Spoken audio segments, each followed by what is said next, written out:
Subtum presidium confugimus, salva Dei genitrix, nos vas depredationes, ne desvigias in necessitatium. Bronze Podcast número 34. Comigo, Diogo Bronze, e hoje com o Abjecto, que nos vai falar sobre o Bitcoin. Semana passada publiquei um podcast e também um pequeno vídeo sobre a questão da usura e sobre a questão do dinheiro fiat. Portanto, põe-se a questão, já se percebe que o dinheiro fiat é uma fraude gigante e põe-se a questão porque nos dias de hoje parece-nos que querem fazer um reset à economia, talvez transferir o dinheiro para uma corrência de uma moeda digital e, muito possivelmente, configurar de forma diferente a distribuição da riqueza no mundo. Eu, muito sinceramente, tenho reticências quanto ao Bitcoin, foi um tema muito abordado e, no entanto, não tenho dogmas sobre a questão, pelo que tenho sempre muito desejo de aprender das alternativas que nos esperam no futuro.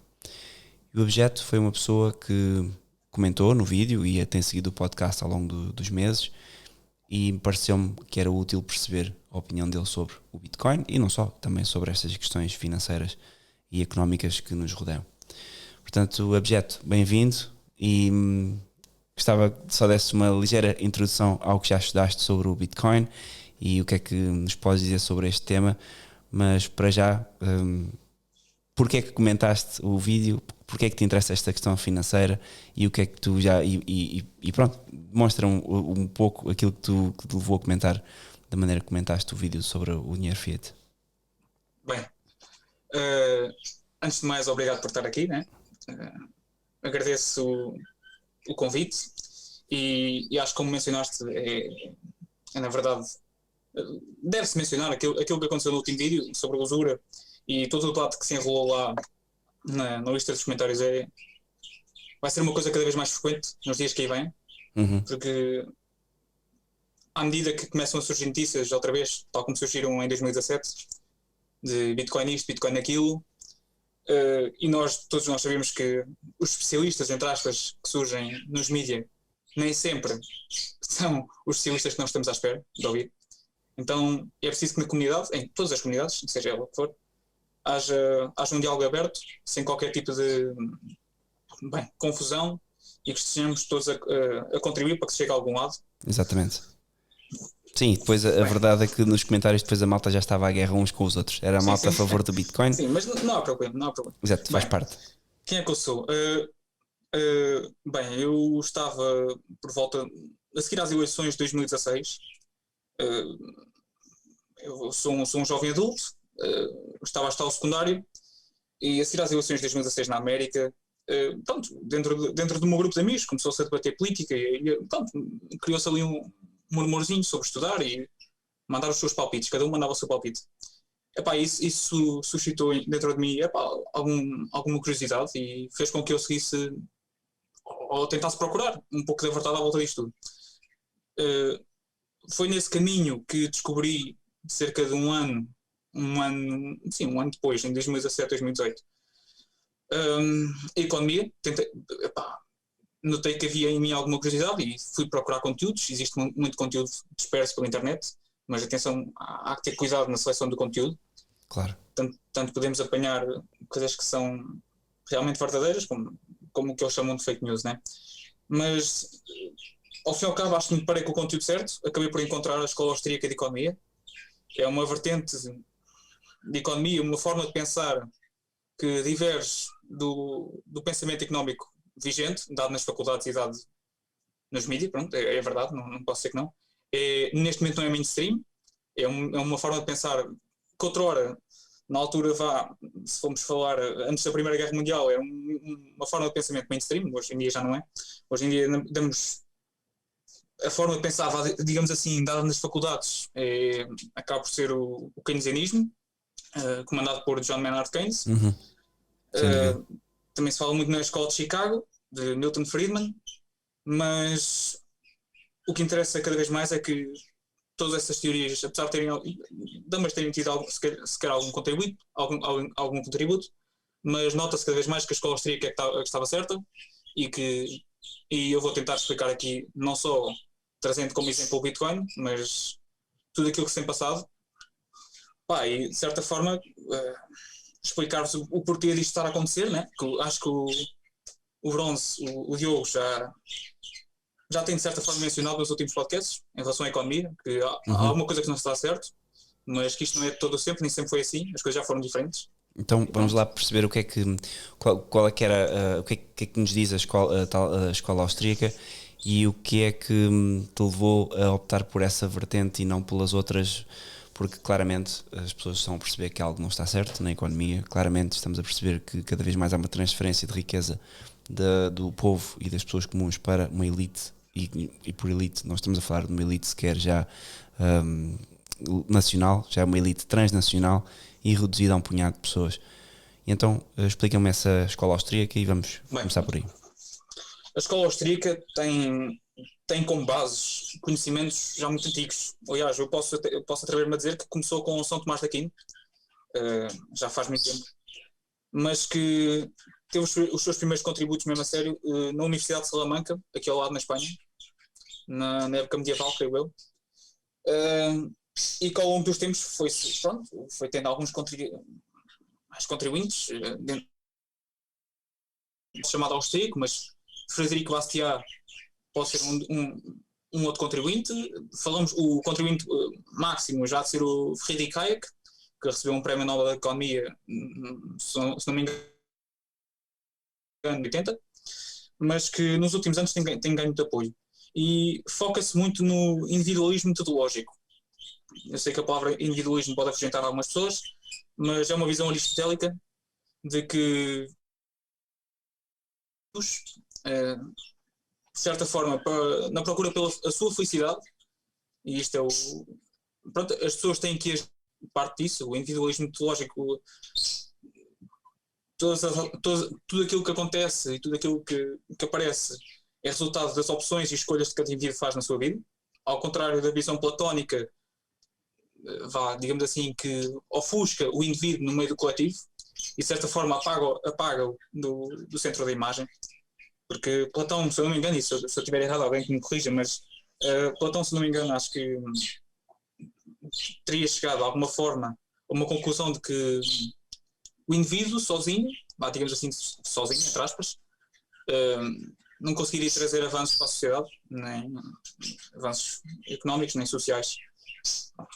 Enquanto a visão austríaca, lá está, a visão platónica deriva o movimento coletivista. E todos nós sabemos onde é que o movimento coletivista vai chegar. Por outro lado, lá está, temos a vertente aristotélica, o individualismo metodológico, que nos puxa para outro rumo, que é o individualismo, mas pronto, tem nas suas bases visões tomistas de economia e mesmo de monges de Salamanca. É impressionante que por acaso a Igreja Católica o que fez foi como queixar uma espécie de meio termo entre os dois. A Igreja Católica na doutrina social é um pouco mais coletivista, no sentido em que preza a coletividade das pessoas, mas sem remover nunca o individualismo e a dignidade da pessoa humana, de cada pessoa ontologicamente. Portanto, acaba por ser um melhor exemplo dos dois casos, que hoje em dia completamente já não é posto em prática, nem por governantes, muitas vezes nem pela própria Igreja. Eu diria que a Igreja defende os direitos naturais e acho que a frase acaba aí, ponto final, e pronto, não tem muito a acrescentar. Exatamente. Aliás, aqueles que bem sabem devem ser os únicos direitos que existem. Não, acreditar num direito justo positivista e a derivação dos direitos que hoje em dia temos não tem qualquer fundo moral. Nem destrói simplesmente a sociedade. Mas bom, como é que nós chegamos então, deixa-me que te diga, como é que nós chegamos então da visão austríaca ao Bitcoin e às moedas? Bem, os austríacos, aqueles que seguem a escola austríaca de economia, sempre tiveram um dilema e sempre estudaram a moeda. E nos anos 70, Hayek, um pouco antes de morrer, criou um livro. Os austríacos sempre se bateram sobre as qualidades da moeda, mas principalmente Hayek criou um livro, creio eu, no final do século XX, Aí eu criei um livro chamado Destatization of Money. Yeah, Destatização do dinheiro. Exatamente. A estatização do dinheiro, exatamente. E ele nesse livro, ele tenta dar algumas alternativas. Ele sugeriu colocar, bem, está de fora qualquer opinião de que uma moeda inflacionária, aquela que temos hoje, é boa. Acho que todos os ouvintes deste podcast sabem que o rumo ao qual isso nos está a levar, mas nem sempre foi assim, lá está. Quase toda a história nós tivemos o ouro e a prata como moedas. Como bem relembrar, e aliás há um livro muito bom, aliás é dos meus livros, neste momento as pessoas se estão interessadas em estudar o Bitcoin e toda a tecnologia que está por trás, o livro mais recomendado neste momento é o Padrão Bitcoin, que já está disponível na Amazon e nas livrarias cá em Portugal. O escritor é um economista austríaco, que neste momento está a dar aulas na internet, e ele fala lá tudo, e ele diz que na história, por exemplo, os portugueses, na altura dos descobrimentos, enquanto passavam pela costa oeste da África, repararam, por exemplo, isto é um exemplo de como a moeda surge. A moeda sempre surgiu de forma natural na sociedade. Não houve ninguém a dizer que o ouro é que seria a moeda. Não, o ouro emerge de forma natural na sociedade como moeda, como a melhor moeda. Não só por ser a mais difícil de produzir, mas todas as outras características, a divisibilidade, a facilidade com que nós temos em verificar que aquilo é realmente ouro, apesar de haverem alguns problemas hoje em dia com isso, com falsificações. Mas pronto, os portugueses na altura dos descobrimentos, enquanto circunnavegavam a costa oeste da África, repararam, por exemplo, isto é só um exemplo, que os africanos utilizavam o vidro como moeda de troca, o vidro. E os portugueses vai produzir vidro. Estes utilizam o vidro como moeda de troca, então nós damos meia volta, voltamos a Portugal, nós somos mais eficientes do que eles a produzir vidro, vamos para Portugal, produzimos vidro, trazemos cá com moeda de troca e compramos tudo o que eles têm. Fácil. Os portugueses nisso. Isso para quê? Para introduzir a ideia do seguinte, que a moeda mais fraca tende a ser substituída. Pode demorar tempo, pode demorar anos, mas vai ser substituída. E o ouro emerge de forma natural, pelas suas características como moeda, porque é difícil de procurar. A inflação do ouro tem-se mantido mais ou menos a mesma há cerca de 100 anos, na taxa, nos 2% anual. Lá está, a taxa de inflação pode ser manipulada. O ouro é um ativo que tem uma oferta elástica. Ou seja, não sabemos, o dia da manhã, se pode haver aí uma mina que tenha mais onças de ouro do que uma outra, se o facto do preço do ouro subir faz com que também os incentivos aumentem para aumentar a procura do ouro. E esse argumento debruça-se sobre a sua qualidade, que é a oferta elástica. Ou seja, a oferta, de certa forma, pode ser influenciada pela procura. Exato. E isso, para economistas e pessoas que gostam de dinheiro rijo, hard money, é a conotação que eles atribuem, é um defeito. E é por isso é que Bitcoin surge em 2009, não só como resposta à ação que os bancos centrais tiveram depois da crise, injeção de capital e liquidez na economia, coisa que para os austríacos nós sempre tivemos uma visão muito clara em relação a esse tipo de atitudes, que para resumir, traria consequências muito más, e aliás, as consequências que trariam, estamos a sentir hoje na pele. Sim, e o problema é que me parece que eles não só, uma questão é imprimir dinheiro e injetá-lo, mas o problema é que como estes bancos centrais são privados, não é simplesmente imprimir e injetá-lo. Ao fim e ao cabo, as pessoas que o imprimem estão a emprestá-lo e depois emprestam a um Estado, a um país, que vai o que eles fazem são pontos de quantitative easing. Afrouxamento quantitativo é o que eles chamam. Vai muito ao rumo daquilo que John Maynard Keynes defendia. Os austríacos defenderam isso, aliás, apoiam dentro de tudo que o Estado se mantenha acima de tudo longe do dinheiro das pessoas. Então, a questão é que, lá está, em 2008, e eu vou tentar agora formar a imagem das pessoas para que as pessoas sigam o nosso raciocínio. O que acontece em 2008 é que os bancos centrais, para salvarem os bancos, assim como as pessoas pediram, os bancos centrais tiveram trazer as taxas de juros para o zero em quase todos os países do mundo, certo? E conseguiram no fazer. Lá está. Nós sentimos o efeito da crise, aqui em Portugal, muito. Todos se lembram daquilo que passou com os bancos portugueses. A questão é que agora os bancos centrais têm um problema. E é isso também é que nos leva à questão que tu falas de moedas digitais Como é que eles vão então resolver este problema? Porque o problema é o seguinte: os bancos centrais bem podem aliás, as taxas de juros, os bancos centrais vão trazer as taxas de juros para negativo. Agora, então, mas objeto, as taxas de juros já estão no negativo. Sim, as reais, se nós tivermos, se tivermos em conta a inflação anual, as taxas de juros já estão negativas faz pelo menos 10 anos. Ou seja, agora, se tivermos em conta as taxas de juros nominais, aquelas que aparecem lá nas folhas dos bancos centrais, que aliás, se vocês procurarem os títulos de dívida dos governos, a 10, 30 anos, por exemplo, em Portugal, eu creio que até 7 anos o título está negativo. Nominal. A real, se nós tivermos em conta a inflação que sai dos bancos centrais, ou seja, as tais depois também metem em causa os economistas de hoje em dia, mainstream, aqueles que saem das faculdades, acreditam que a inflação é a subida anual dos preços. Há ali uma percentagem, eles escolhem um cesto de produtos, seja ele uma subscrição Netflix, seja ele uma subscrição de YouTube Premium, não sei. Eles escolhem ali um cesto de ativos e, consoante o aumento do preço desses ativos dentro do cesto, eles chegam à conclusão que a inflação subiu X. Tá, mas Bem, isso é um bocado isso é um bocado a lógica da banana. E porquê que subiu? Qual é que foi o... Exato. Porque é que se coloca X ativos no cesto e não se colocam outros? Pois é essa a questão que muitos economistas austríacos fazem, mas eles não estão virados para essa questão. A visão austríaca é a visão clássica de que a inflação é a expansão da base monetária, ou seja, é a quantidade de dinheiro impresso, independentemente se fica na mão de X, independentemente se banana aumentou o preço 2 vezes, não, é a quantidade de dinheiro que foi impresso. E se nós formos a ter em conta essa visão de inflação, as coisas estão muito mal.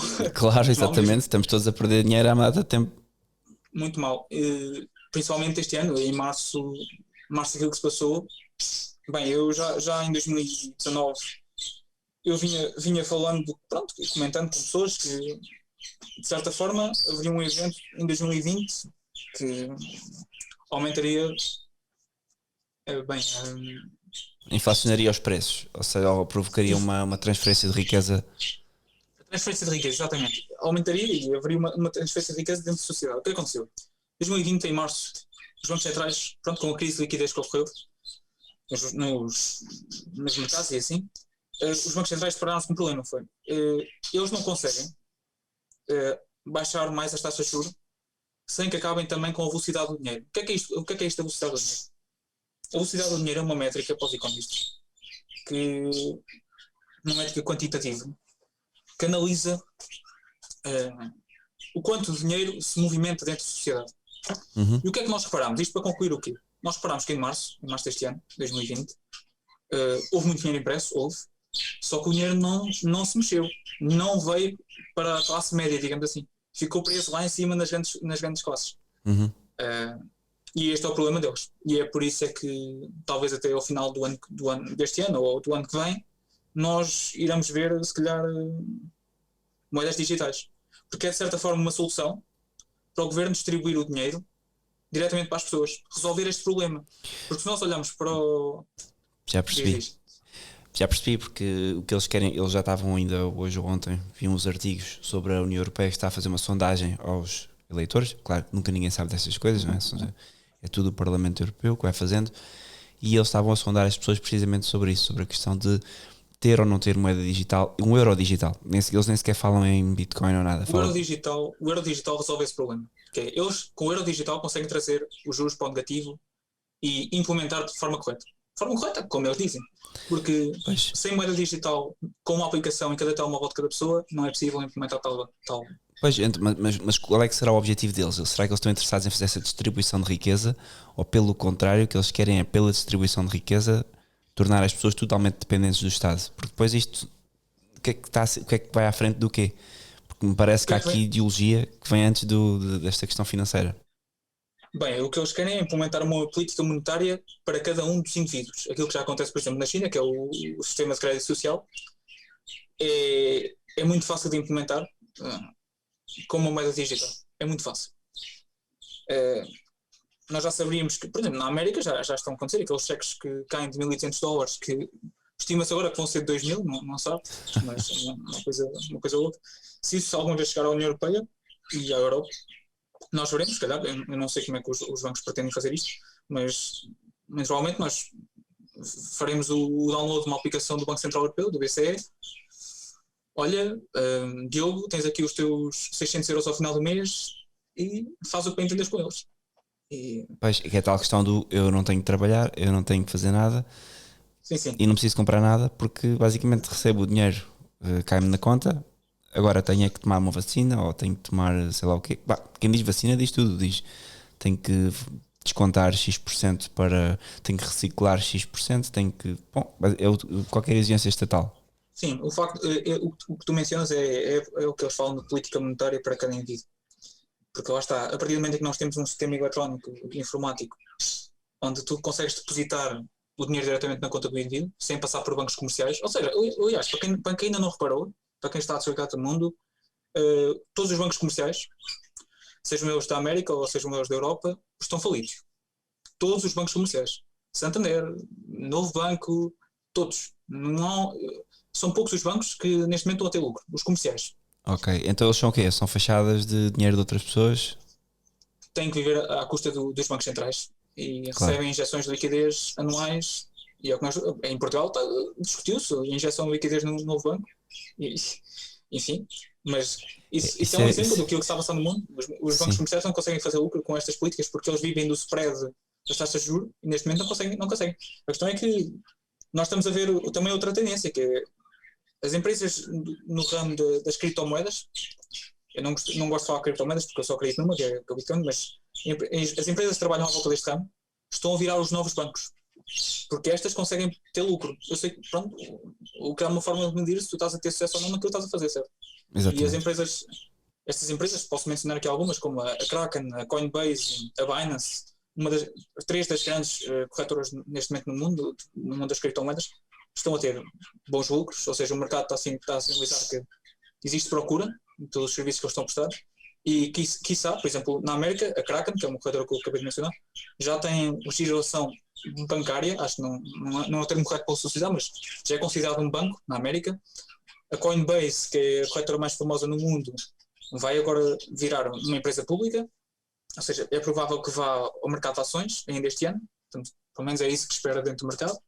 E é isso que vemos, enquanto estas empresas que mostram soluções e aliás já têm serviços até bancários de poupança, se queres colocar lá a tua criptomoeda a render isso assim, apesar de... Bem, já lá vamos, mas já existem serviços. E depois, se calhar vamos fazer agora, porque já está-me a interessar imenso esta parte da conversa, mas eu penso que é útil explicar o que é o blockchain e que não tem nada a ver com aquilo que disse aquele político que tinha a ver com foi apanhar fake. Já não sei quem foi o indivíduo. O Sousa Tavares. Miguel Sousa Tavares. Foi uma comédia. Bem, esse senhor.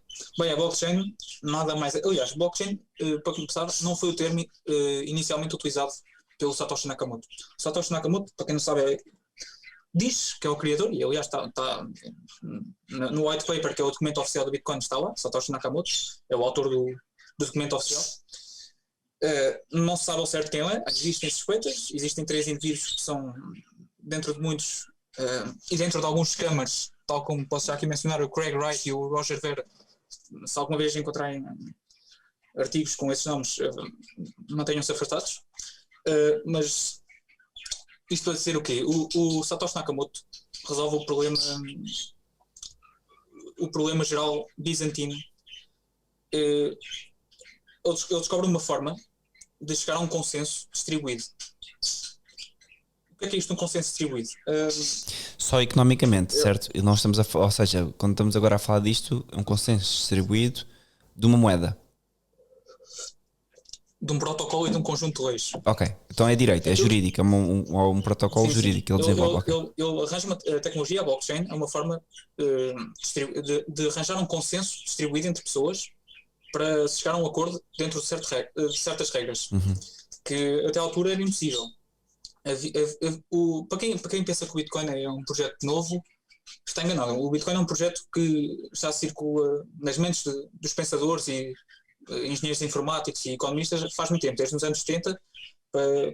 Existe agora uma série muito boa que é The Reason TV, que fala nos high-tech Hayekens, que eram engenheiros informáticos e ciências computacionais, o pessoal lá da América, que também eram curiosos do ponto de vista económico, gostavam muito de economia, ou seja, eram engenheiros informáticos com conhecimento económico, e depararam-se com o problema da Hayek sobre a moeda perfeita e o dinheiro perfeito, e queriam, de certa forma, achar uma solução para o dinheiro perfeito.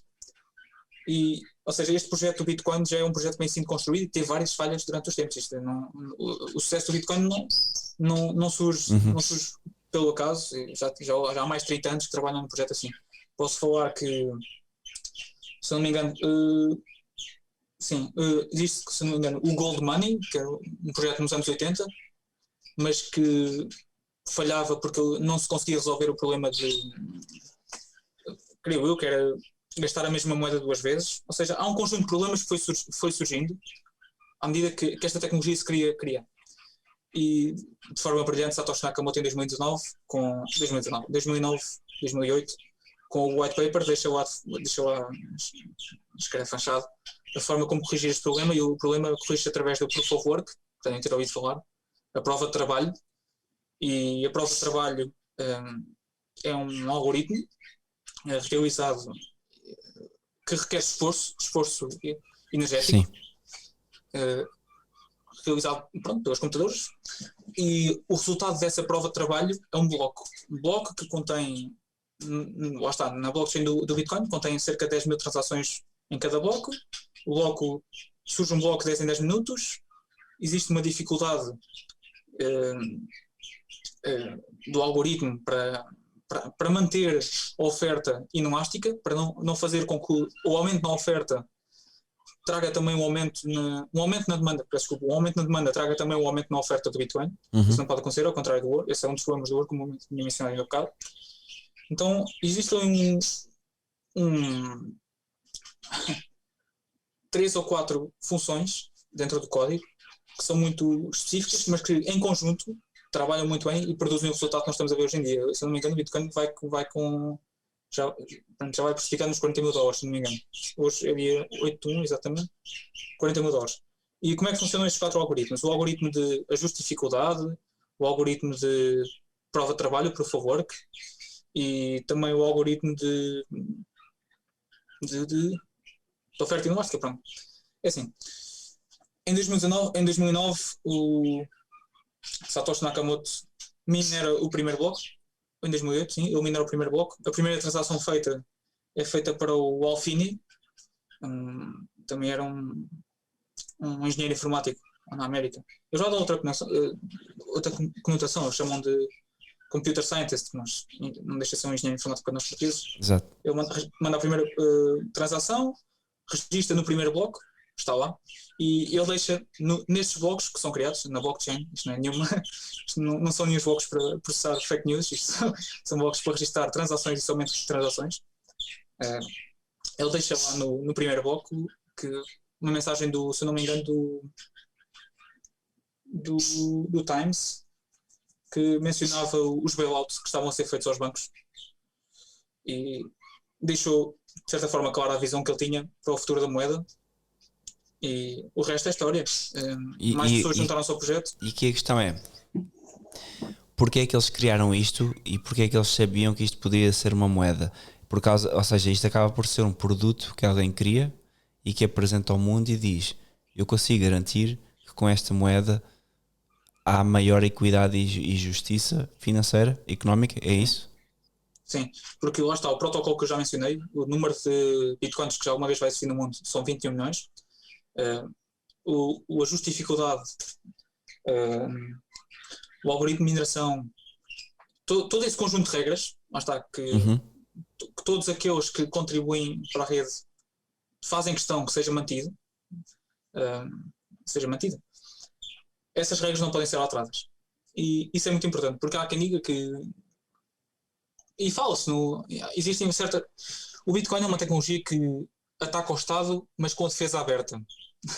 Como é que eu vou explicar isto?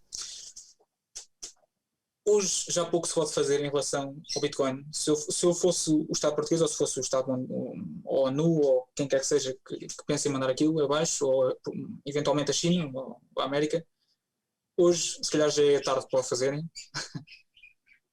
A tecnologia já está em andamento e... Ou seja, já corre de forma autónoma. E Se existem Sim, sim, pessoas sim. que a Sim, sim. têm nos seus computadores ligados. Bom, mas uma pergunta assim direta: não bastava, por exemplo, dar cabo da internet, por assim dizer, de forma simples, e acabava o Bitcoin? Vamos ver, se acaba a internet, acaba muita coisa. A questão, e o Bitcoin é uma visão otimista para o futuro da humanidade. Nós não. Existem rumores de que este ano haja um blackout no que toca à internet e eletricidade, mas Sim. pronto, o Bitcoin acaba por ser uma visão otimista. A questão é, acaba a internet, acaba definitivamente, ou vamos voltar, passado uma semana, a voltar a ter internet? Isso é uma questão importante a ter, porque desde que haja um registro completo de todas as transações que ocorreram de 2008 até o dia em que falamos, Uhum. e que assim que a internet volta a estar em cima, online, seja o que for, todos os nós se possam conectar outra vez entre uns e outros, a rede volta a estar online outra vez e corre tudo Ok. como devia funcionar. É ainda mais fiável que o atual sistema que temos, porque já estamos. Se calhar, para quem não sabe, o dinheiro fiat também já está completamente associado Sim, sim, é a totalmente, exatamente, é totalmente digital. E digital. portanto, a minha Totalmente. pergunta é uma pergunta que eu penso que mais pessoas fazem, mas é uma pergunta que acaba por ser ingênua no sentido em que o dinheiro fiat também já está completamente assente numa plataforma digital. Sim, sim, totalmente digital. Aliás, quando eles aumentam o passivo nos bancos comerciais, eles fazem de forma digital e existe comprovativo. Se vocês forem atrás das palavras do Jerome Powell, se não me engano, o diretor e o coordenador do Banco Central Americano, do Fed, ele diz isso explicitamente em televisão pública, em canal aberto. Eles já perderam toda a vergonha em dizer. Acho que já não Sim. têm vergonha na cara do que estão a fazer. Eu penso é que ainda há aquela ideia, e eu tenho essa ideia em mim, apesar de saber racionalmente, depois de racionalizar que não é assim, que o banco tem dinheiro, ou seja, que o dinheiro existe e vamos lá buscá-lo. Não, Exato. de facto. Ainda bem que tocas nisso. Ainda bem que tocas nisso. Existem certos acordos bilaterais que acontecem ao longo da história. Uh, Acordos que ocorrem, por exemplo, na base de Basileia, que são alguns tratados entre bancos centrais. E dentro desses acordos, eu não posso tocar muito nesse assunto, mas dentro desses acordos existem acordos sobre reserva fracionária. E o que é isto da reserva fracionária? Tu, se calhar já sabes o que é a reserva fracionária, mas Não, isto é de bom forma, explicar, sim, é bom passarmos por alto sobre os temas para quem está a ouvir. de forma simplista, a reserva fracionária é o banco dizer que tem uma unidade de dinheiro, mas na verdade ter lá 0,5 do dinheiro que tem, metade Exato. do dinheiro que tem. E dessa forma manipular as taxas de juros. Ou seja, se eu for um banco comercial e digamos o seguinte, eu tenho 100 bilhões para dirigir e para manusear, no entanto, e isto é lei, eu como banco comercial posso dizer que tenho 150 milhões. Isto há cerca de 100, 200 anos atrás era crime. Porque é uma Exato. fraude. Exato. É uma fraude. Não, ao fim e ao cabo é aquela questão de mencionar na usura, não é? Produzir dinheiro do nada e emprestar dinheiro que não existe. Que é o Então, negócio eles, de muitas pessoas, infelizmente, hoje em dia. eles com isso conseguem manipular as taxas de juros e para quem conhece manipulação de taxas de juros é manipulação de preços e acaba sempre da mesma forma. Destrução do cálculo económico e tem como consequências quase sempre uma crise ou outra, seja ela pequena ou grande. Ok. Lá está. Pronto, voltando um bocadinho atrás, eu tinha dito que os bancos centrais em Sim. 2008 tinham trazido as taxas de juros para zero. 2020, março, eles não conseguem trazer as taxas de juros para negativo. Eles precisavam, eles queriam injetar dinheiro na economia e as nominais já estão negativas, e as reais também, mas não funcionou. E é daí é que vem esta propaganda de moeda digital, porque é de certa forma a solução que eles querem, é a solução que eles precisam, mas não é a solução que nós queremos, porque sabemos as consequências que isso vai trazer. Ok. E aqui uma questão: como é que a pessoa comum tem uma carteira de Bitcoin? Há todo pronto, eu penso que as pessoas, assim que começarem a perceber melhor a tecnologia, podem usá-la, mas como é que depois eu transaciono com um tipo que me vende melões à beira da estrada? Sim. O bom do Bitcoin é que vocês não precisam pedir autorização a ninguém, nem a nada, para fazer a vossa transação. Da forma como a rede está estruturada, o Bitcoin já à medida que a moeda se introduz no mercado, o Bitcoin vai estar cada vez mais distante do bolso de cada gente. Então é bom que as pessoas se habituem a falar de Bitcoin, mas que utilizem a unidade de conta Satoshi, que é a unidade mínima. Um Bitcoin são 100 milhões de satoshis, ok? Uhum. Então, como é que se processa uma transação na rede? Como é que eu, objeto, se quiser enviar uma doação para ti ou pagar o que é que seja, como é que eu envio uma transação para o Diogo, para o Bronze? Existem já várias carteiras na internet, a maior parte delas código open source, ou seja, são contribuintes em todo o mundo que contribuem com o código todos os meses para que as carteiras fiquem melhores e que o código em si funcione de forma melhor. Já as carteiras que eu neste momento estou a sugerir às pessoas com quem trabalho e falo, lá está, no dia em que falamos, porque toda a gente sabe que a tecnologia evolui de forma muito rápida, mas neste momento as carteiras, se vocês quiserem, por exemplo, ter uma carteira no telemóvel e começar já a experimentar como é que este mundo funciona, eu aconselho a Blue Wallet, que está disponível para telemóveis Android e iOS. Agora, para utilizadores de computador, porque é possível ter uma carteira no computador, é aconselhável vocês rodarem uma cópia completa da blockchain, mas para quem não estiver disposto a fazê-lo, porque ou não tem espaço no disco, ou não está disposto a verificar todas as transações que ocorrem na blockchain, existe uma carteira muito engraçada que foca-se na privacidade e o código também é aberto, que é o Wasabi Wallet. Se quiserem, eu posso disponibilizar os links das mesmas carteiras. E qual é a segurança disso? Porque eu vou-te dar um exemplo. Quando foi 2017, eu e uns amigos, estava o Bitcoin a subir, chegou aos 20 mil, se não me engano. Comprei com uns amigos uma moeda que era o XRP. Estávamos a achar piada aquilo e eles eram uns amigos que eram engenheiros do técnico e eles quiseram comprar XRP. Bora lá, compramos, cada um deu 100 euros, aquilo não... E comprámos no pico, portanto foi no Natal de 2017 ou 2016, já não me recordo. E basicamente aquilo foi para uma carteira e desapareceu, literalmente. Portanto, o que é que aconteceu? Era a carteira que não prestava, era a moeda que não... A Ripple eu considero a Ripple um scam. Pois, então, é que nós fomos scamados, vá. Sim, a Ripple é uma empresa que surge, creio eu, nos anos 2000, na altura da bolha.com, para melhorar o sistema SWIFT, o sistema utilizado pela América para processar transações entre países. Eles queriam, modernizar o sistema e, de certa forma, melhorar a velocidade com que processam transações entre países. A empresa Ripple, porque atenção, a empresa Ripple em 2008 acho que cria um brand novo para ser uma empresa focada nesta tecnologia da blockchain e das criptomoedas. E se não me engano, eu não sei ao certo a data em que foi criado, mas durante a bull run, durante a corrida do touro de 2017 surgem várias moedas, é verdade. Aquilo foi uma festa. Isso sim é capaz de ter sido mesmo uma altura de scamming, porque estava toda a gente a comprar ao calhas. Sim, ninguém sabia, o conteúdo não estava disperso, havia pouca informação na internet. Hoje em dia, graças a Deus, há cada vez mais educação de qualidade, mesmo de qualidade.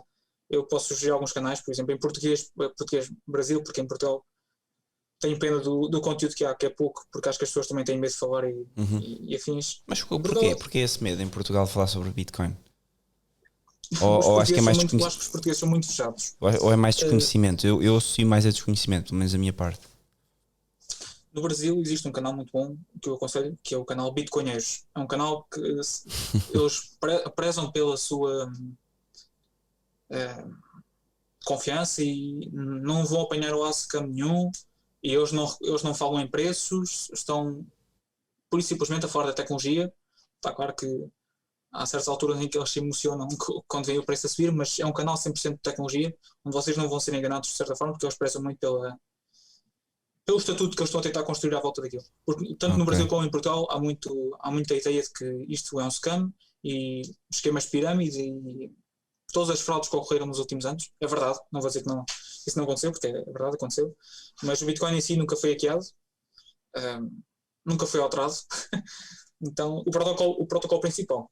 Agora, aquilo que se constrói em cima dele, porque aquilo é código, aquilo, tal como os protocolos no início da internet, o TCP/IP e entre outros, o Bitcoin, o protocolo, vai servir de base para o mundo das finanças e para a economia que nós estamos a tentar construir. E já estão a surgir alternativas. Aliás, nos comentários que nós tínhamos lá no vídeo sobre a usura, houveram algumas reclamações em relação à tecnologia do Bitcoin. A questão é que as reclamações feitas, já não me lembro do sujeito em si, mas as reclamações feitas já não servem.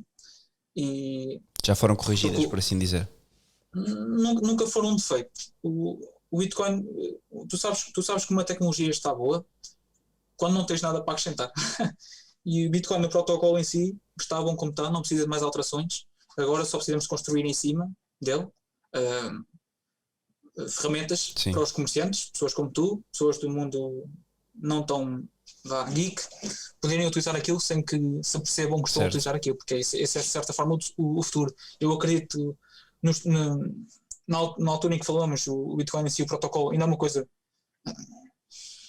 não muito fácil de compreender. É preciso pessoas que tenham paciência e sejam abertas para com os outros para poderem ensinar as pessoas a mexer naquilo e não perderem o medo.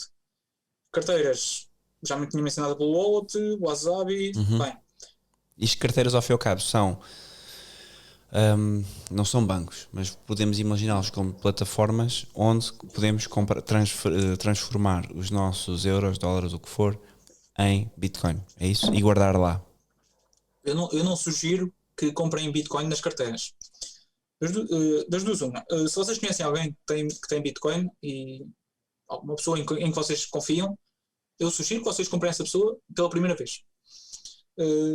Se não tem ninguém que conhecem que tem Bitcoin, um amigo vosso que vos possa ensinar como é que a tecnologia funciona, eu aconselho, bem, se vocês não quiserem ter problemas com o Estado português ou com qualquer Estado, existem formas ilegais, entre aspas, de comprar Bitcoin. Existem.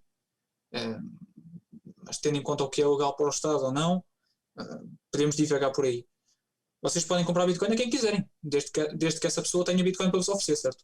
Certo. Agora, o que utilizam para comprar Bitcoin pode ser, mas está o Diogo ou eu, se eu tiver a produzir um serviço, eu posso trocar Bitcoin com outra pessoa por esse serviço. Isso seria o que no futuro aconteceria, né? A questão é que hoje em dia, visto que poucas pessoas ainda aceitam Bitcoin como moeda de troca e têm Bitcoin como unidade de conta, não é provável que vocês não encontrem muita gente a aceitar. No entanto, empresas como a PayPal e a Cash App do Jack Dorsey, o CEO do Twitter, têm virado agora o jogo ao contrário.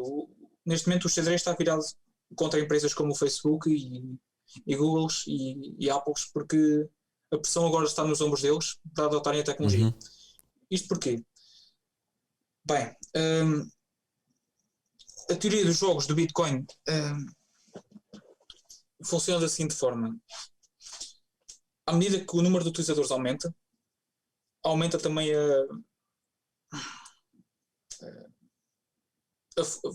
aumenta também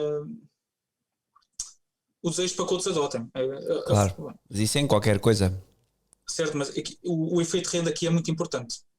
Hoje em dia, e o pessoal mais virado à direita sabe e sente na pele aquilo que está a passar no Twitter, o pessoal a ser banido para tudo quanto é lado e não se poder falar daquilo que se apetece. Nada. Já começam a surgir alternativas, como o Parler, por exemplo, mas são pouco eficazes. E, aliás, aumentam até mais as barreiras entre pessoas, né? Então vamos ter a direita de um lado, a esquerda do outro, vamos ficar separados e não vai resultar em. Nós queríamos ser, na verdade, o diálogo. Então acontece o seguinte. Jack Dorsey, o CEO do Twitter, com a Cash App, é uma carteira muito utilizada nos Estados Unidos da América para processar pagamentos. Ele acrescentou lá uma ferramenta que seria comprar e custodiar Bitcoin na carteira do telemóvel. E acontece, que é uma empresa privada e o homem está a obter lucros enormes. E a pressão agora está do lado dos concorrentes, Apple, Google e Facebooks, para adotarem também o Bitcoin, porque senão é muito provável que a Cash App se torne uma das melhores aplicações e uma das maiores empresas, porque agora nós temos de ter em conta, entre nós falamos, comprar pouco, para nós é uma questão de preservar a nossa riqueza e pouco mais. Mas para os grandes bilionários aquilo é uma questão de ego. Se tu tens mais 1 bilhão ou mais que eu, as coisas entortam. Então agora a pressão está do lado deles para adotarem também a tecnologia. É assim que isto também funciona. Ah, eu poderia explicar o efeito de como a subida do preço é um bocado, eu vou ser sincero, a subida do preço do Bitcoin é movido pela ganância e somente a ganância. O Satoshi Nakamoto reparou nisso desde o início e saberia que se alguma vez eu queria ter uma moeda que se tornasse moeda de reserva mundial, eu só iria lá chegar através da ganância das pessoas. As pessoas querem dinheiro fácil. Mas por ganância, não, quer dizer, não é bem ganância, é as pessoas querem ter dinheiro para comprar coisas, para ter os seus ideais. Claro. E se há uma moeda mais forte, por exemplo, se eu pudesse receber em Libra, eu recebi em Libra, não recebi em Euro. Eu acho que isso é normal. Aqui a questão é se o Bitcoin acaba por ser, porque neste momento eu acho que é uma espécie de selva, ou seja, não que a tecnologia seja uma selva em si, porque como estás a dizer é bulletproof, e eu confio no que estás a dizer, mas o Bitcoin é uma tecnologia antifrágil, é a melhor palavra para se utilizar, antifrágil. Ok. E por isso é que ainda há momentos atrás eu mencionei que o Bitcoin é uma tecnologia que ataca o Estado de defesa aberta. Ele tem a defesa aberta, podes atacar. A questão é, o pessoal vai aqui para cima de ti. Pois, porque estamos a mexer com toda a gente. Exatamente.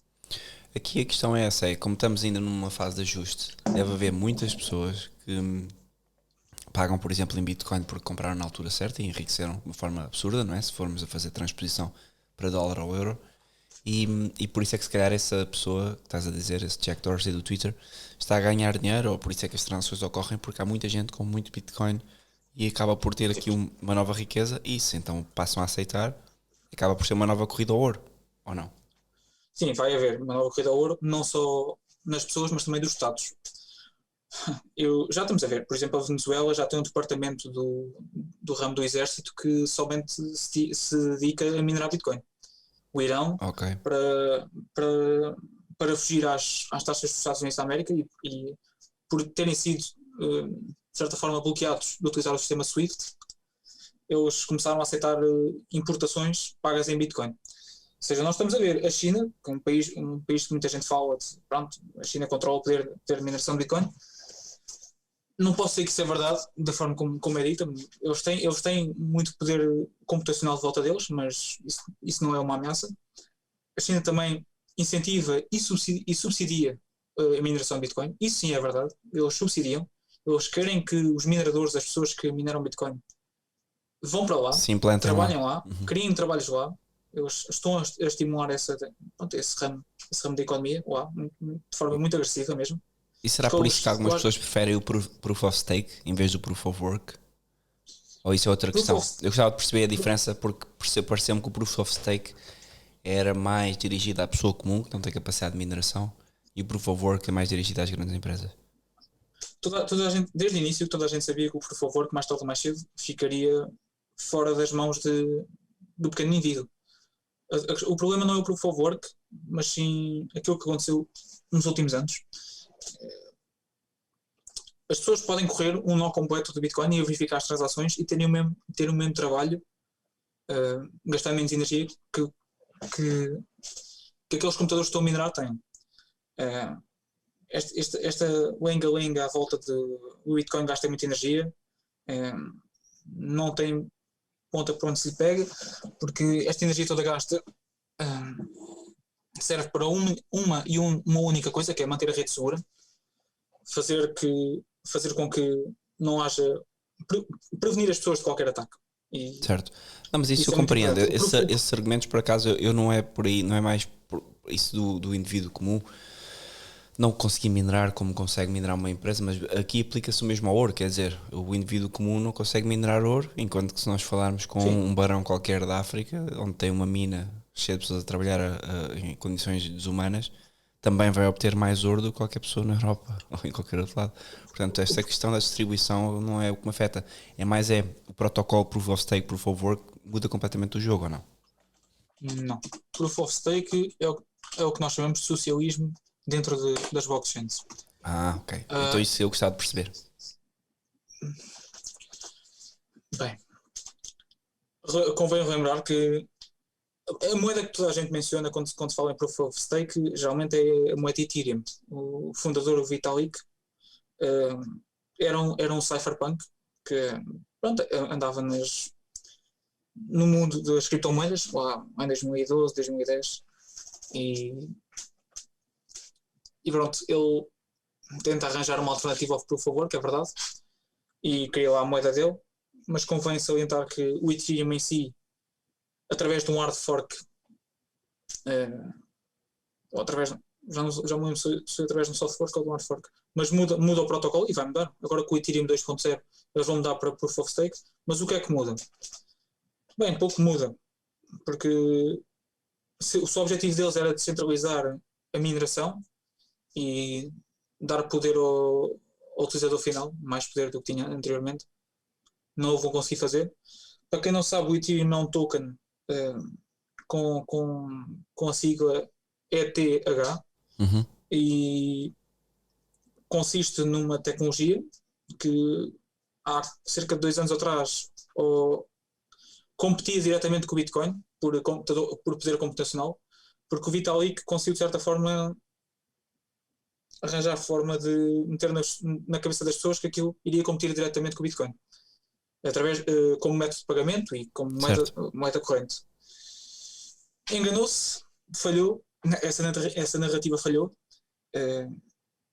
Surgiu um ano depois, se não me engano, surge a narrativa dos contratos inteligentes, uma coisa benéfica para a blockchain e até para as pessoas, para o utilizador comum. Para quem não sabe o que é que são contratos inteligentes, são, por exemplo, eu dizer num contrato, estamos aqui a falar de scripts, linguagem computacional, dizer um contrato inteligente muito engraçado e muito prático de explicar às pessoas é, por exemplo, eu deixar dinheiro para o meu filho daqui a 18 anos, desde que eu tenha um endereço dele,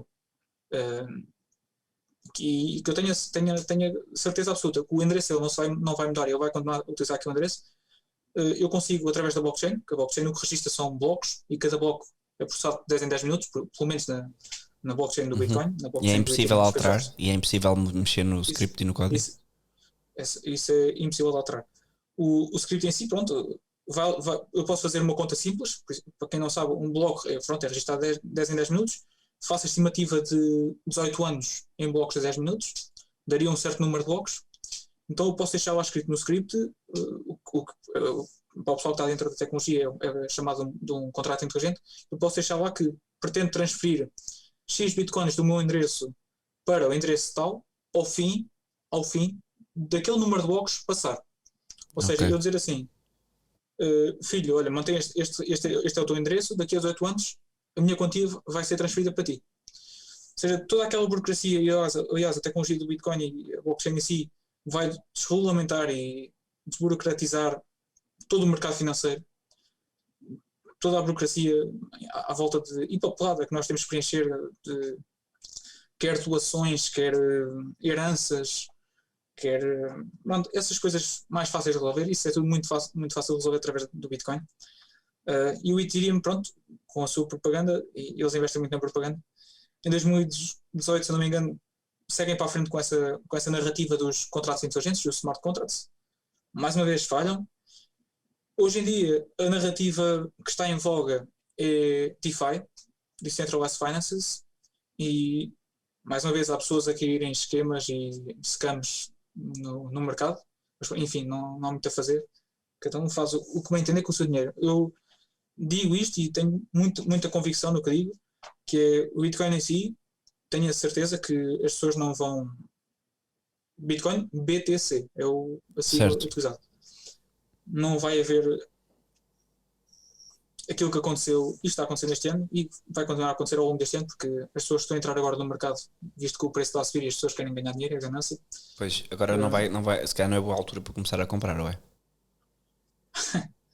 Eu acredito que lá está, esta é a opinião pessoal e não é conselho de investimento para quem está a ouvir isto. Sim. Convém esclarecer isso. Mas eu acredito que enquanto o Bitcoin estiver cotado em euros e dólares, é uma boa altura para comprar. Porque não vale nada de qualquer forma o euro. Isto é uma opinião um bocadinho radical, mas se quiserem aproveitar isto, bem, se queres entrar por aí, a gente também pode ir para explicar como é que se processa o mercado do Bitcoin e como é que evolui o preço e porque é que o preço do Bitcoin está então bora perceber isso, porque eu acho que isso é importante. Mas para esclarecer, então o ponto anterior é... Sim, desculpa terem... Mantenham-se afastados de projetos que não conhecem, Bitcoin, podem ter certeza que não vai ser corrompido. O vosso dinheiro pode ser lá deixado e guardado. Vocês podem usar o Bitcoin como ferramenta de poupança, que é o que aquilo realmente é. Para quem não sabe, o Bitcoin 4 em 4 anos registra uma máxima histórica nova, ou seja, para quem não sabe, em 2017 o preço chegou aos 20 mil, hoje no momento em que falamos o preço já vai muito para depois dos 20 mil, mas isto é um loop que se processa de 4 em 4 anos. Eu mais tarde vou tentar explicar como é que se processa o movimento do preço. Queres fazer uma pergunta? Sim, era como é que então se processa a questão do preço? Porque é que ele sobe de 4 em 4 anos? Eu penso que a primeira vez que subiu foi há 4 anos, ou de forma pelo menos astronómica, mas se calhar não. Isso explica isso que eu gostava de perceber. Bem, o Satoshi Nakamoto, ele sabia que só iria chegar a uma moeda de reserva mundial através do uso da ganância. Ele sabe que as pessoas são gananciosas. E ele utiliza isso para a sua vantagem. Como? De que forma? Através do ajuste de dificuldade, que mantém a oferta do Bitcoin limitada a X Bitcoins de 10 em 10 minutos, ou seja, oferta inelástica, ele consegue certificar-se que, em alturas de maior procura, a oferta se mantém, fazendo com que o preço tenha que subir. É a lei económica, por e simples, procura e oferta. E existe um evento dentro da blockchain que acontece de 210 mil em 210 mil blocos, que se chama o halving. O que é o halving? Bem, da mesma forma que os mineradores que mineram ouro introduzem ouro no mercado e aumentam a sua oferta, dentro da blockchain, aqueles que procuram Bitcoin e que lutam pela sua recompensa utilizando energia são recompensados com Bitcoin quando conseguem minerar um bloco. Certo. E a recompensa é reduzida para metade de 4 em 4 anos, ou seja, 210 mil blocos em 210 mil blocos. 4 em 4 anos, engraçado, acontece uma subida histórica outra vez do Bitcoin. E eu vou tentar explicar porquê. Os utilizadores de Bitcoin, aqueles que já acreditam e que continuam a acreditar, eles fazem compras, continuam a comprar o ativo, não existe grande problema com isso, e mantêm a oferta e procura estabiliza-se à volta do nível de preço que sobe numa magnitude de 10 vezes de 4 em 4 anos. Hoje o Bitcoin chegou ao preço de 20 mil dólares em 2017, quase 2018, mas o preço médio durante o período de 2016 a 2020, que foi o último halving que a gente viu, foi o preço de 10 mil euros, 10 mil dólares, sensivelmente. Nós agora estamos a mover para um preço de magnitude 10 vezes superior a este, ou seja, 100 mil. O preço médio do Bitcoin de 2020 até 2024, de acordo com o algoritmo, tem que ser de 100 mil dólares. Isto pode soar maluco para muita gente, mas são expectativas. Mas porquê? Porque reduziu então a recompensa de mineração. Ele reduz a recompensa da mineração para metade, de 4 em 4 anos. E há de infinito? Ou seja, até sempre? Não. Até 21 milhões. Ou seja, até 21 milhões. Até 2140. Exato, até 2140. E com a redução da oferta, portanto, se a procura se mantém, o preço tem pelo menos que subir para o dobro. Certo. Se nós estamos a falar que a máxima histórica em 2017 foi de 20 mil dólares, o preço médio rondou os 10 mil dólares, se a procura se mantém e a oferta é cortada para metade, o preço sobe até aos 20 mil dólares. É precisamente nos 20 mil dólares que as pessoas começam a perceber que o Bitcoin voltou e emergiu das cinzas e começam a ficar interessados outra vez no Bitcoin. Só que acontece o seguinte, eles deparam-se com uma coisa que é, o mercado em si depara-se com uma coisa que é, não há pessoas a querer vender Bitcoin. E pronto, isto é mercado por e simples. Sim, não há pessoas a vender e o preço tem que subir. Porque a oferta foi cortada por metade, o preço sobe para o dobro, atinge os 20 mil dólares, há novos jogadores, digamos assim, a querer entrar no mercado. Os que já estavam no mercado não querem vender e o preço tem que subir porque é o que eles chamam de crise de liquidez do lado vendedor. É o evento que se está a passar agora, é o evento que se está a passar neste ano, durante este ano. Desde 2020 até 2021, até o preço estabilizar nos 100 mil dólares para 2022, 2023 e 2024, o que nós estamos a tentar ver agora é o mercado a achar o preço ideal. Certo, e o que me parece é que com esta situação financeira que estão a provocar as grandes elites, é que a malta começa a ficar mesmo interessada. Não só aconteceu esse evento do Bitcoin, de reduzir a oferta para a recompensa para metade, mas também há todo um fenómeno a acontecer cá fora Exato. que está a levar as pessoas ao Bitcoin. Grandes instituições neste momento estão a comprar Bitcoin como ativo de reserva financeiro. E eu vou mencionar aqui o maior pronto, a pessoa que neste momento tem ganho mais destaque, que é o Michael Saylor.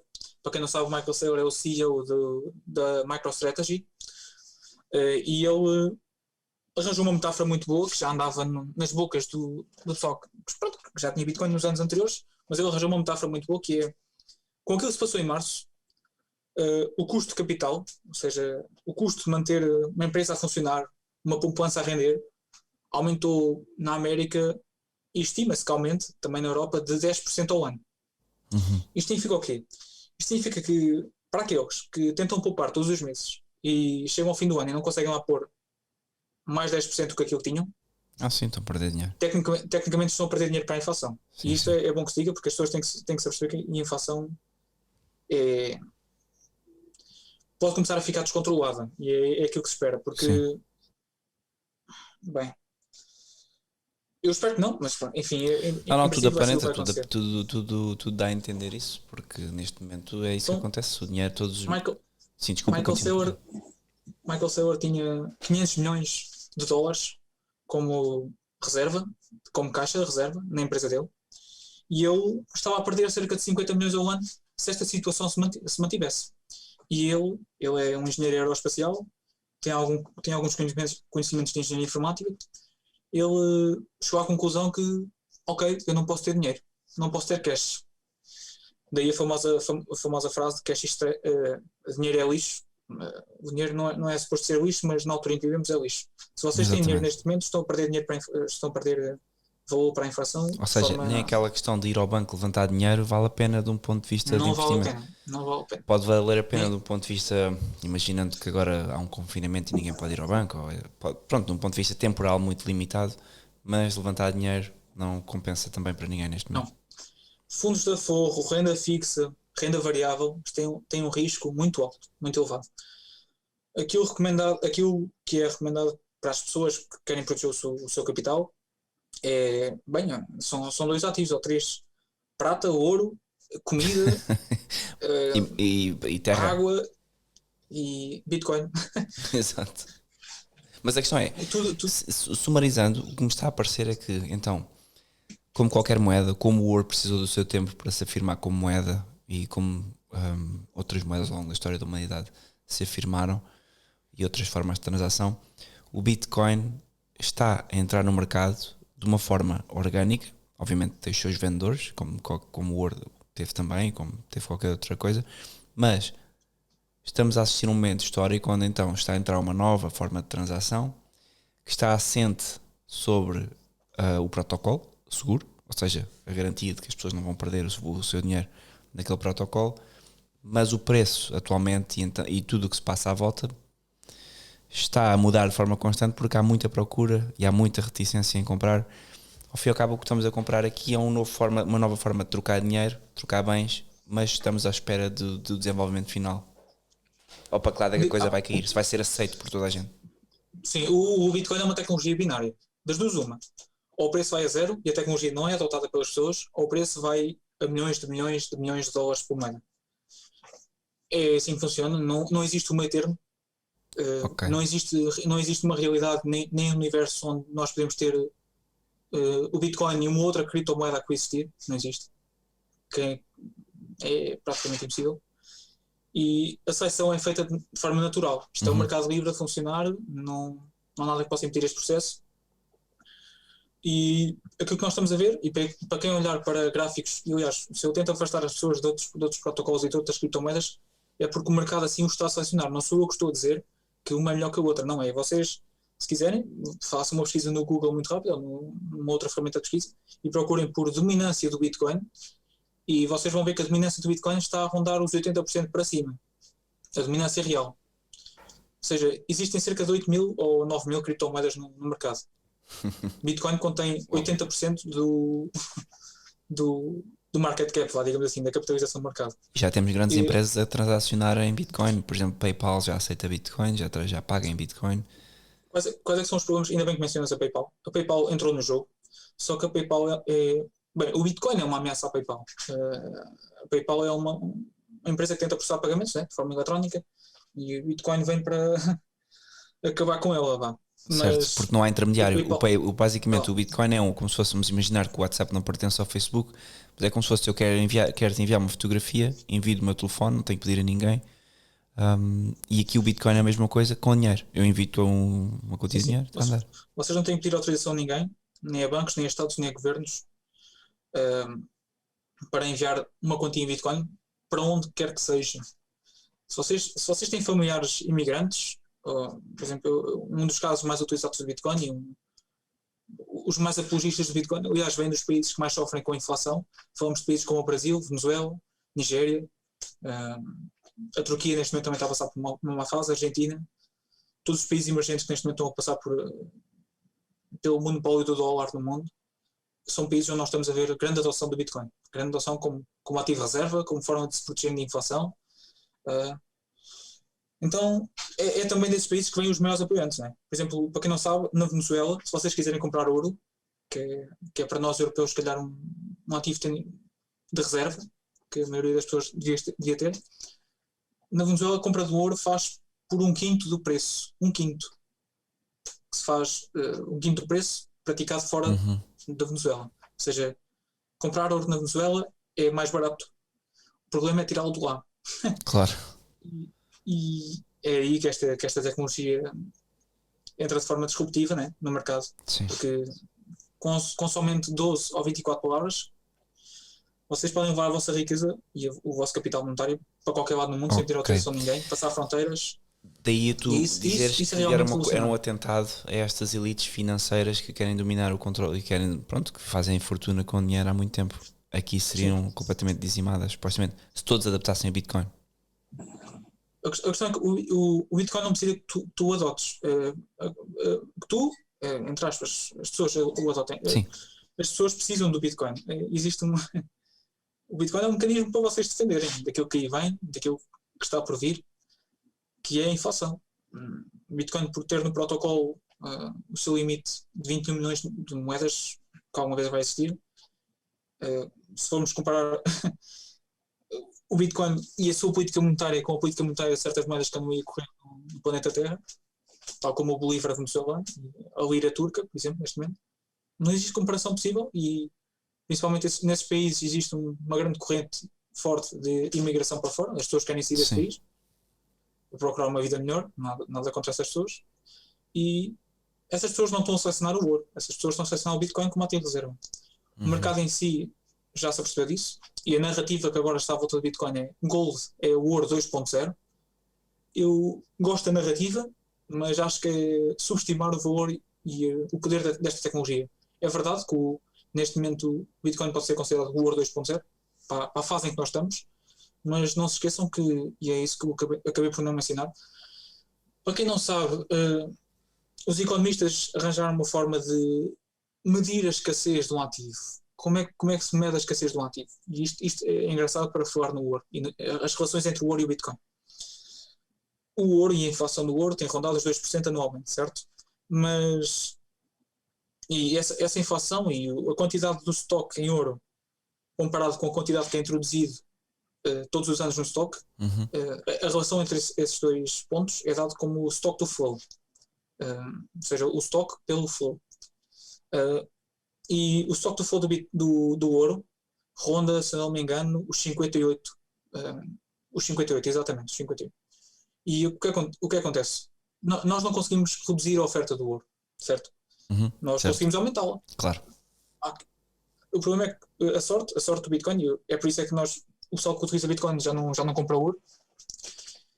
A escassez do Bitcoin é reduzida para metade, o supply do Bitcoin é reduzido para metade de 4 em 4 anos.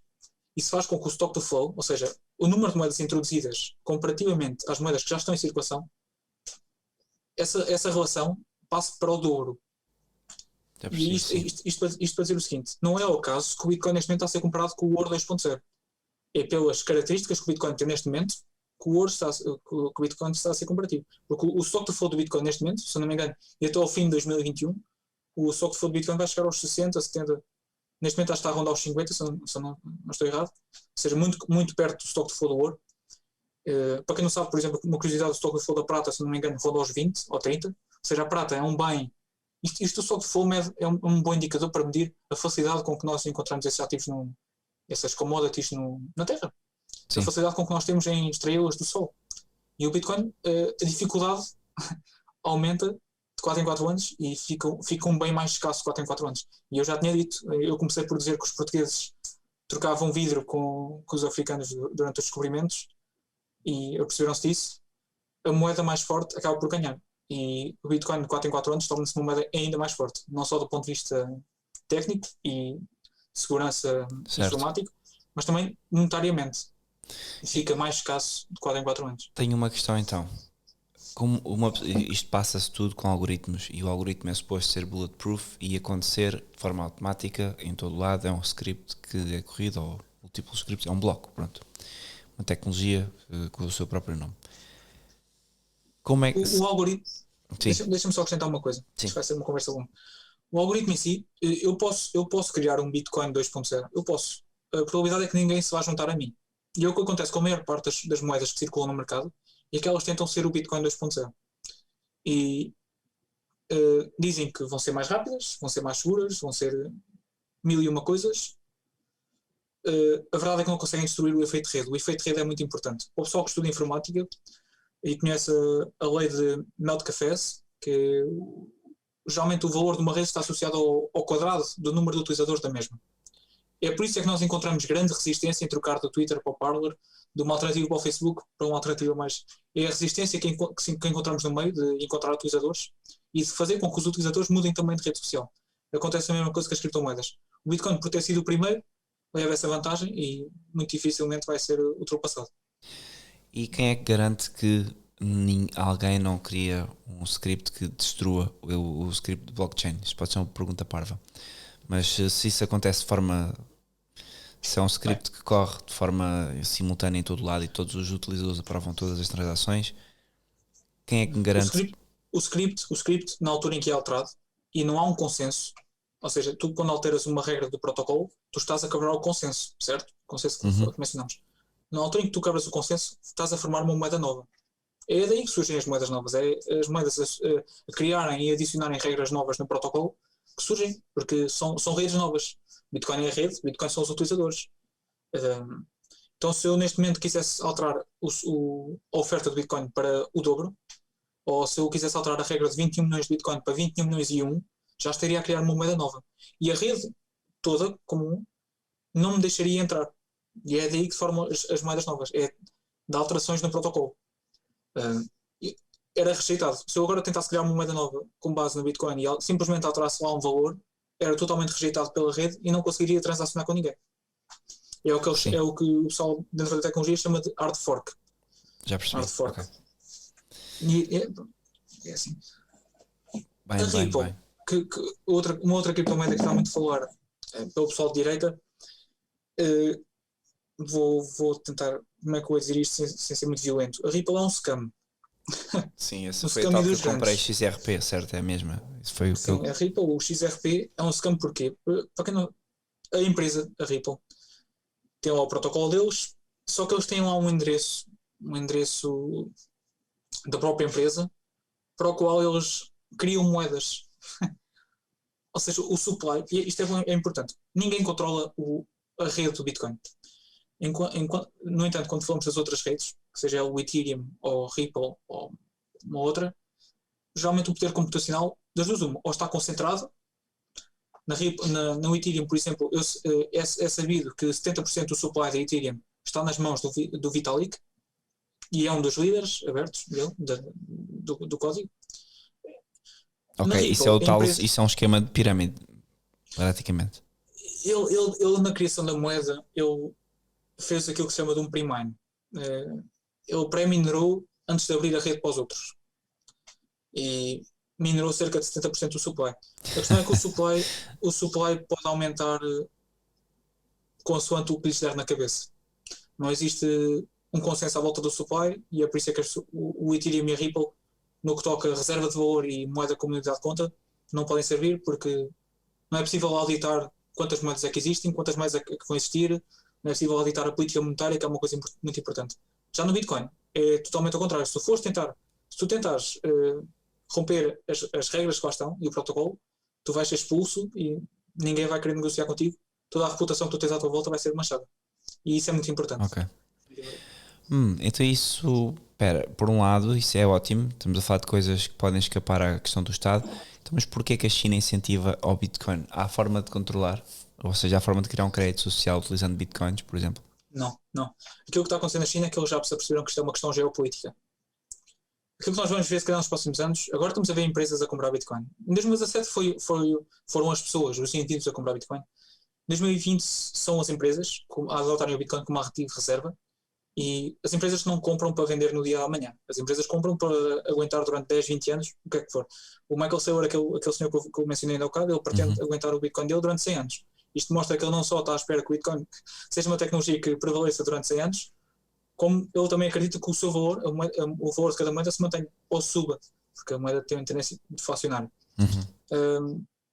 A pergunta que fizeste foi porque é que a China está então a subsidiar isto? Eles já se perceberam que isto é uma questão geopolítica. Daqui, desde 2021 para a frente, é uma questão de controle do poder computacional da rede. E é por isso é que eles estão a subsidiar, eles querem o poder computacional do lado deles. O Irão também já se apercebeu disto, a Venezuela também já se apercebeu disto. Não há de faltar muito até a América se aperceber disto e também subsidiar o controle da rede, porque pela primeira vez eles perderam o controle. Eles já não têm controle. Eles, outrora, podiam controlar as pessoas e controlar a moeda que as pessoas podiam utilizar, agora já não podem. Agora simplesmente com um download muito rápido na App Store, tu descarregas uma carteira e podes transferir valor para qualquer lado do mundo, sem passar por bancos, sem passar por ninguém. Ok. Isso quebra o monopólio que eles têm à volta disso. Ok, e como é que esta transferência para o euro digital pode ser um empecilho para o Bitcoin ou vice-versa? Ou como é que o Bitcoin pode prejudicar o euro digital? O euro digital muito provavelmente vai ser o próximo vetor de ataque ao Bitcoin, porque sim, o Bitcoin, para quem não sabe, isto não são tempos fáceis. Estamos constantemente a ser atacados, né? Porque associam-nos a criminosos, ou associam-nos ou dizem que é dinheiro sujo, mas na verdade somos somente pessoas que querem transacionar livremente com outras pessoas. As moedas digitais dos bancos centrais muito provavelmente vai atacar a liquidez do Bitcoin. Muito provavelmente nós vamos fazer pagamentos e vamos depositar dinheiro nas corretoras e eles de alguma forma vão-nos tentar culpar ou tirar-nos créditos sociais, entre aspas. Certo, basta dizer que simplesmente que o Bitcoin é uma moeda que não é... Vamos imaginar que eles... usada por criminosos. Exatamente. E que tu compraste Bitcoin, tens menos X créditos sociais. Por exemplo. É provável que aconteça, é um vetor de ataque. Só que o Bitcoin, como eu disse ainda há bocado, é uma tecnologia antifrágil. Antifrágil em que aspecto? Por exemplo, nesse vetor de ataque que estamos agora a analisar, se eles atacarem a liquidez do Bitcoin, já existem corretoras descentralizadas. Ou seja, eu posso negociar diretamente com outras pessoas.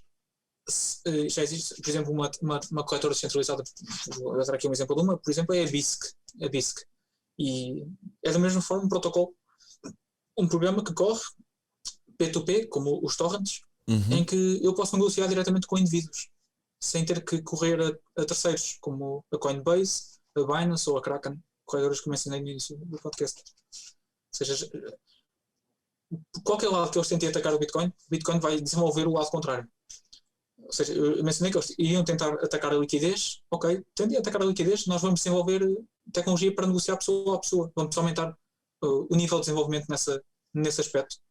Da mesma forma que se eles tentarem atacar a privacidade do Bitcoin, os desenvolvedores do Bitcoin, o pessoal que está fechado na cave dos pais e escreve linhas de código, esse pessoal vai se juntar e vai criar vai melhorar o código de forma a melhorar também a privacidade dos utilizadores.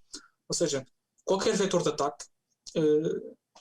Pois aqui põe-se a questão é dos impostos, porque todos vivemos aqui, e aqui acho que estamos a culminar. Estou pelo menos a desenhar na minha cabeça, pode não ser o desenho certo.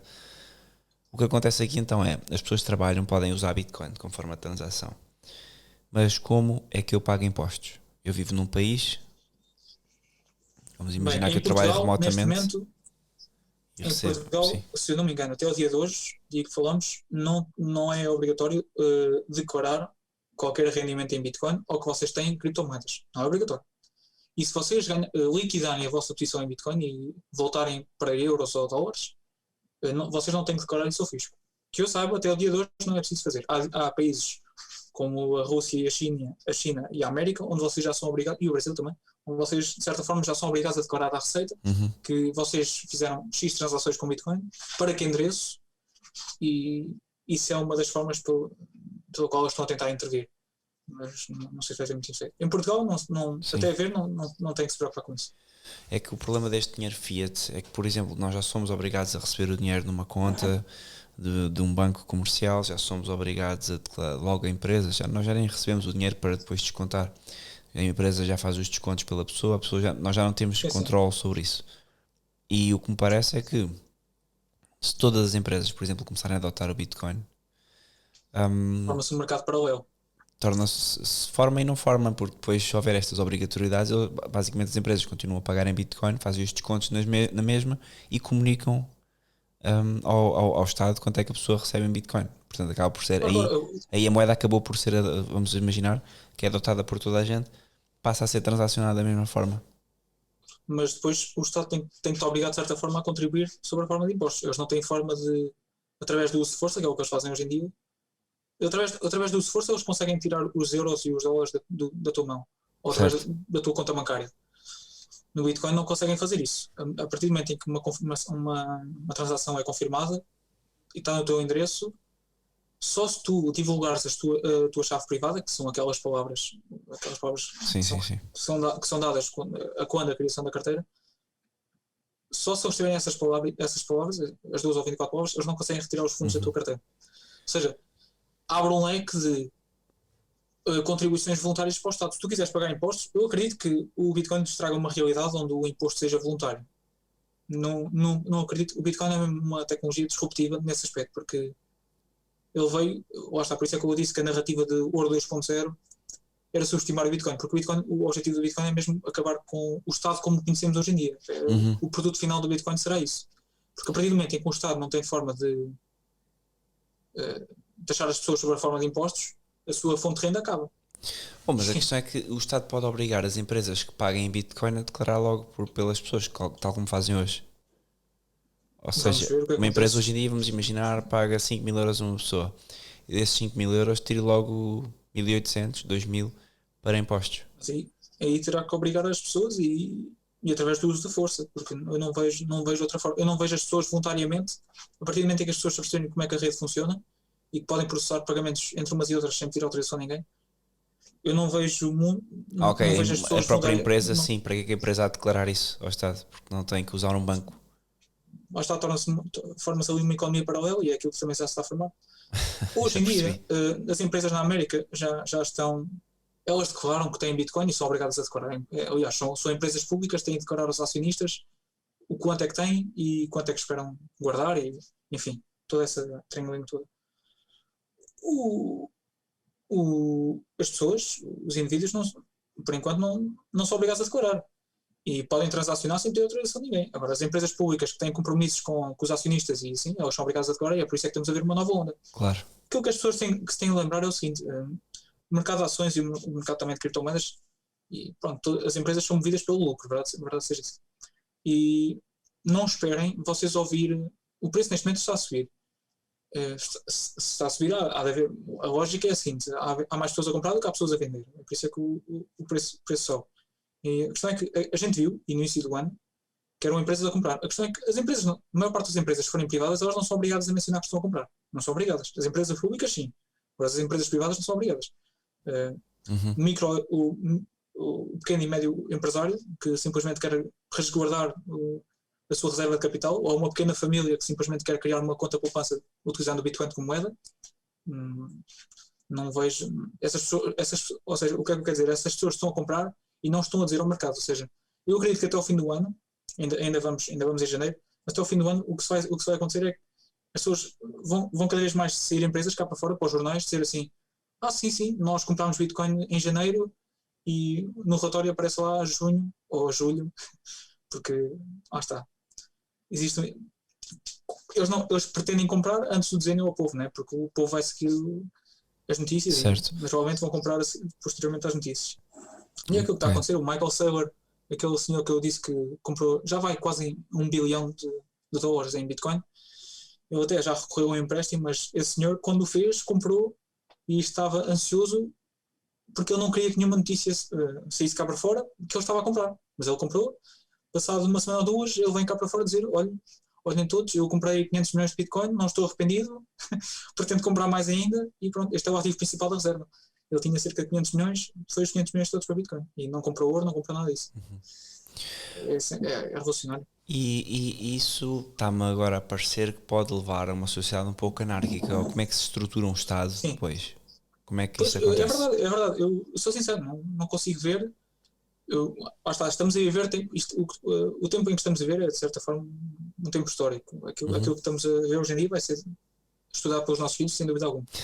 E não sei, a instituição de Estado como um todo, não sei como é que, à medida que o Bitcoin é adotado, porque o preço sobe, a utilidade do Bitcoin sobe também com o preço. Ou seja, quanto mais valioso é um Bitcoin, é mais provável que haja uma pessoa a aceitar também. Então a utilidade sobe com o preço, isso é uma verdade. E eu não vejo como é que o Estado, como instituição, pode sobreviver ou vai ter que se adaptar. Pelo menos vai ter que se adaptar. E vai ter que se adaptar consoante estas novas regras, que é as pessoas são livres de transacionar entre umas e outras. Não conseguem manipular a oferta de Bitcoin, tal como não conseguiam manipular a oferta do ouro. E isto vai ser uma nova realidade. E eles agora estão a tentar. Sim, eu penso que é isso. controlar. É só arranjar novas formas de taxar as pessoas, porque a pessoa se vive numa certa região, imagina, numa cidade, precisa de consumir recursos, há necessidade de pagar alguns impostos. E portanto, se calhar não tantos quanto em Portugal, mas a forma de taxar isto, ou o Estado abre a pestana, ou então acabamos por ter uma anarquia. Eles estão-se a mexer. Os bancos centrais estão-se a mexer e os Estados também. Eles sabem, por exemplo, para quem não sabe, na América houve uma senadora republicana no estado de Wyoming que é abertamente a favor do Bitcoin e diz às pessoas do estado dela que comprem e adotem Bitcoin como vosso ativo de reserva. Ou seja, nós estamos a ver a teoria de jogos a acontecer. E os incentivos estão mais à volta de adotar do que banir. Porque se tu banires o Bitcoin como Estado, é provável que outro Estado a seguir adote o Bitcoin e que o capital saia do teu Estado para o outro. Ou seja, claro, exatamente. Agora é uma moeda nova, está tudo na expectativa. É uma questão geopolítica. Aquilo que o Bitcoin está a se tornar, e a maior parte das pessoas eu respeito, e a maior parte das pessoas que agora está a trabalhar em volta deste mercado, isso assim, tenta procurar privacidade, porque a gente sabe que isto está a virar uma questão geopolítica. A partir do momento em que começam a entrar Estados, e Estados a minerar Bitcoin, sabemos que o pequeno indivíduo que está... Pronto, a força é muito forte. Então os Estados nisso é preciso ter cuidado, e é por isso é que nós praticamos um bocadinho, somos um bocadinho também obcecados com a privacidade. Claro. Porque isto é uma questão geopolítica, já não é brincadeira nenhuma. Enfim. Então, conselhos para quem está a ouvir, porque já vamos aqui com 1 hora e qualquer coisa de podcast.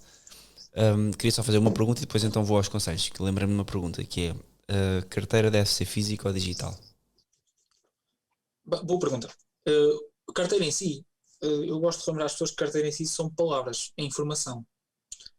Carteiras são 12 palavras ou 24 palavras. Vocês podem ter uma carteira num papel. Podem. O que se chamam de paper wallets. No entanto, consoante o grau de importância que vocês dão à quantia monetária que vocês têm na rede Bitcoin, né? Se vocês tiverem dinheiro de pinga e estiverem dispostos só a brincar com ele, vocês podem ter um telemóvel de trabalho, ou o que é que seja, né? Ou seja, mas à medida que vocês atribuem cada vez mais importância ao Bitcoin, o Bitcoin dá-vos a soberania de terem controle do vosso próprio dinheiro. E com soberania e liberdade vem responsabilidade. Isto para dizer o quê? Existem várias ofertas no mercado de carteiras, diferentes carteiras, múltiplas carteiras, com imensas características. Muitas delas até oferecem outras moedas, sem ser o Bitcoin, se vocês quiserem entrar para esse mercado. Eu não sugiro. Mas há outras que se especificam simplesmente no Bitcoin. São carteiras somente de Bitcoin. Eu acho que essas é que vocês deveriam seguir, se estão interessados. E carteiras físicas ou carteiras digitais. A carteira digital, vocês têm que ter um telemóvel, têm que ter um computador, certo? E estão suscetíveis a vetores de ataque. Ou seja, se o vosso computador é hackeado ou se o vosso telemóvel vos é roubado, se o vosso telemóvel for roubado assim, vocês estão sujeitos a um ataque desses. As carteiras físicas normalmente são mais difíceis de roubar. Porque quando se forma a chave privada, a chave privada pode ser guardada em qualquer lado, até numa placa de metal. Existem carteiras agora no mercado, por exemplo, o pessoal que gosta de guardar dinheiro de geração em geração. Imagino que eu agora gostaria de enviar dinheiro para os meus bisnetos. Eu guardaria num endereço, por exemplo, vou dar um exemplo, uma chave privada, tiraria as palavrinhas para uma placa de metal, inox, enterrava debaixo da terra, tendo em conta que a rede não acaba, daqui a 100 anos eu sei que aquele endereço vai ter X bitcoins lá. Isso é... Exato. Ou seja, E a pessoa deve estar rica. Existem 3 ofertas de carteiras. Existem carteiras de metal, que são ofertas realmente radicais.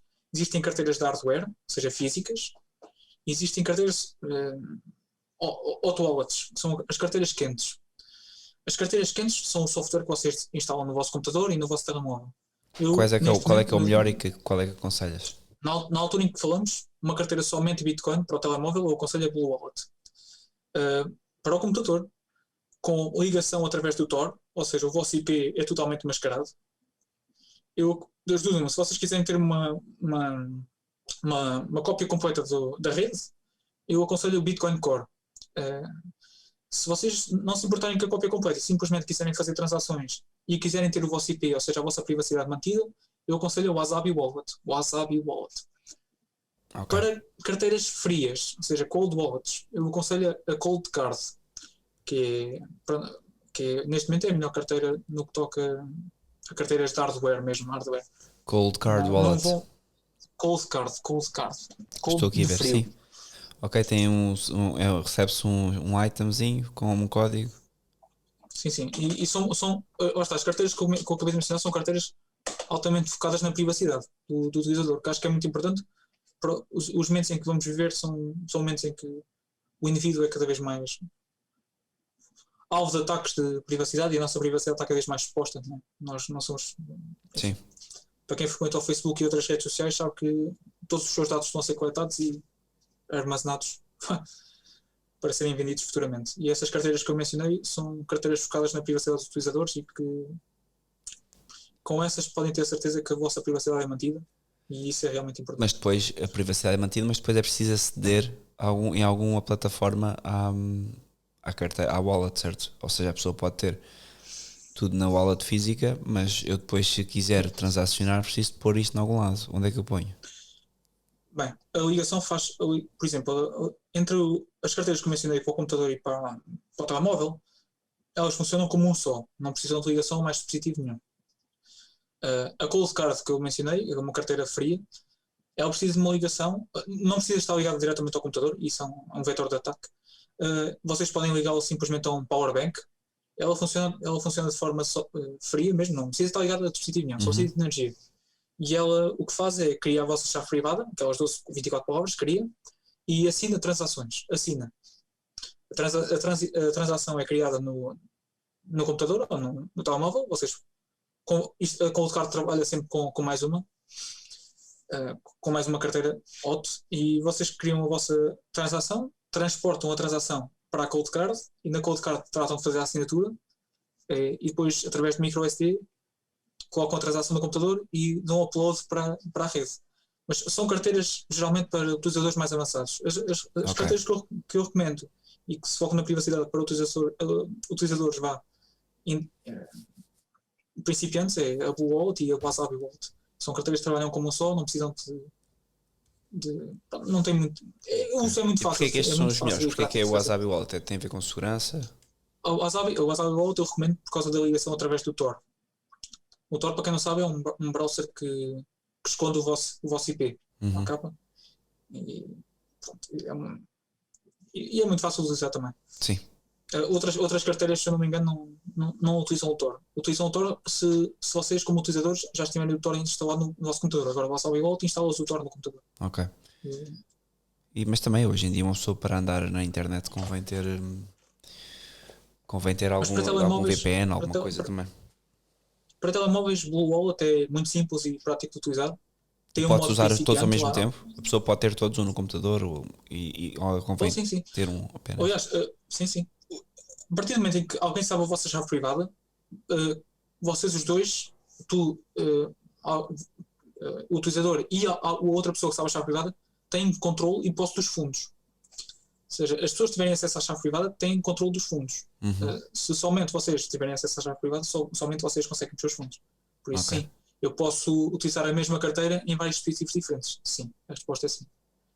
A resposta é sim. Muito bem, muito bem. Acho que já ficou aqui uma dica do que é que podemos fazer e quando pesquisar.